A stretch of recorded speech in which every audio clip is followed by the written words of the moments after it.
And I think China's success in reducing poverty is one of the great success stories of the 20th century. And it was brought about by increasing the returns to assets that poor people hold, which in the case of China was land and labor, right? So it was through agrarian reform, and it was through improving education and health, and then linking that to an ongoing process of agro-industrialization and broader economic growth.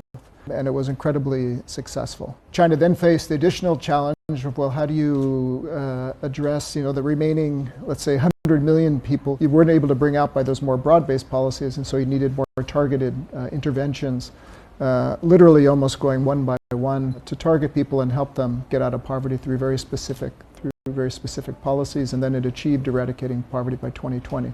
Hundreds of millions of rural youth are leaving their land for cities. What must rural transformation change to make young people want to stay? I think the big challenge that China faces, which the government recognizes, is the big demographic shifts which are happening in rural areas, right? And so the policy of rural revitalization is important because the rural areas of China, as well as many other middle and higher income countries, are emptying out of young people, right? And so the challenge now is, well, how do you retain the interest and the attraction of rural activities?